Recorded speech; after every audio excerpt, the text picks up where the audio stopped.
عوام کے لیے خوشخبریوں کی بھرمار، مہنگائی کے بعد چیزوں کے سستا ہونے کا طوفان آ گیا، سپہ سالار کے ایکشن رنگ لے آئے، پاکستانی عوام اپنے سپہ سالار کی مشکور و ممنون، بہت ہو گئی مہنگائی، اب چیزوں کے سستا ہونے کی باری ہے۔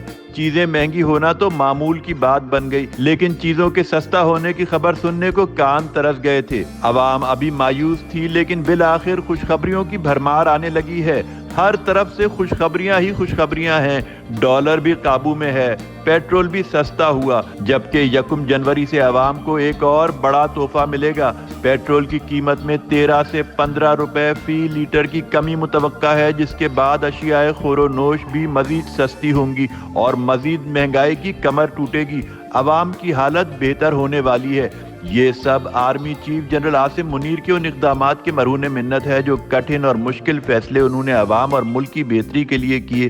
افغان مہاجرین کو واپس بھیجنے کا تاریخی فیصلہ ہو یا اسمگلنگ کے خلاف کریک ڈاؤن، ذخیرہ اندوزوں کے خلاف ایکشن ہو یا کرپٹ مافیا کے خلاف کارروائی، سونا اسمگلرز کی شامت ہو یا ایرانی ڈیزل مافیا، ان سب مافیاز کے خلاف ایکشن کے بعد ہی قوم کو یہ خوشخبریاں ملی ہیں جو آج چیزیں سستی ہو رہی ہیں۔